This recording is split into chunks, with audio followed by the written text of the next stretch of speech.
السلام علیکم ورحمۃ اللہ وبرکاتہ۔ الحمد للہ رب العالمین والصلاة والسلام على سيد الأنبياء والمرسلين وعلى آله وأصحابه أجمعين ومن تبعهم بإحسان إلى يوم الدين، أما بعد. قال الله تبارك وتعالى في القرآن المجيد والفرقان الحميد: أعوذ بالله من الشيطان الرجيم، بسم الله الرحمن الرحيم. إنا أنزلناه في ليلة القدر وما أدراك ما ليلة القدر ليلة القدر خير من ألف شهر. صدق الله العظيم. قال الله تبارك وتعالى بشأن حبيبه صلى الله عليه وسلم: إن الله وملائكته يصلون على النبي يا أيها الذين آمنوا صلوا عليه وسلموا تسليما. اللهم صل وسلم وبارك على حبيبك سيدنا ونبينا ومولانا محمد وعلى آله وأصحابه أجمعين. عزیزان اللہ، رمضان مبارک سے مسلسل طور پر تعبیر میں اللہ رب العزت کے کلام کو سننے اور سنانے کے ساتھ حاصل کی جا رہی ہے. لہذا فضل الہی بتوفیق الہی بتائید یزدانی آج جو ہے اللہ کا کلام مکمل ہوا اور اس نے اتفاق کیے کہ کلام بھی مکمل ہوا اور پھر آج سے شب قدر کی متبرک راتوں کا آغاز ہوتی ہے.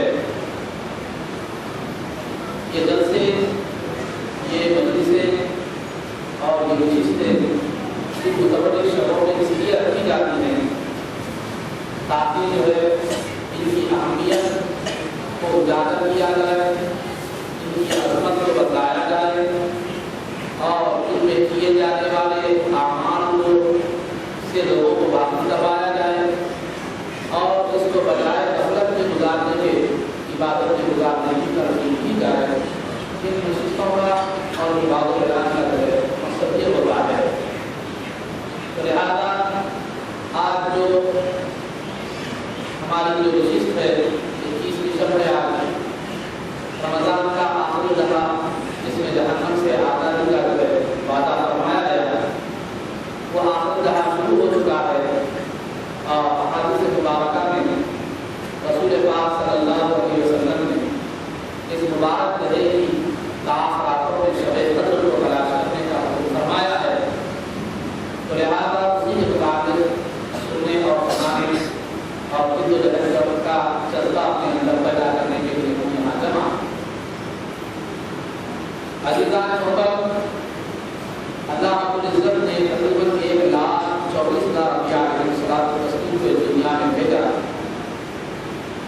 لیکن ان سب انبیاء علیہ الصلوۃ والتسلیم کو جہاں مختلف مراتب عطا فرمائے، جہاں مختلف مرتبوں سے نوازا، کسی کو کریم بنایا، اللہ سے کلام اور گفتگو اور ہم کلامی کا شرف عطا فرمایا، اور کسی کو کریم بنایا یعنی اللہ نے اپنا دوست بنایا، تو وہیں پر اللہ رب العزت نے رسول پاک صلی اللہ علیہ وسلم کو اپنا محبوب بنایا. تو لہٰذا محبوب وہ ہوتا ہے جو کلام بھی کرتا ہے اور دوست بھی ہوتا ہے. تو لہٰذا اللہ رب العزت نے رسول پاک صلی اللہ علیہ وسلم کو اپنا محبوب بنایا اور تمام مخلوق کے سردار ہونے کا تاج آپ کے سر پر رکھا. جیسا کہ خود رسول پاک صلی اللہ علیہ وسلم نے فرمایا: انا سید ولد آدم ولا فخر، کہ میں اولاد آدم کا سردار ہوں، یہ کوئی فخر کی بات میں تجھے اس پر فخر نہیں ہے، میرے مطلب میں فخر نہیں کر رہا ہوں. تو عزیزان محترم، تو رسول پاک صلی اللہ علیہ وسلم جب تمام انبیاء کے سردار ہوئے تو آپ کی امت بھی تمام امتوں کی سردار ہوئی اور آپ کی امت کی شان بھی تمام امتوں سے الگ ہے.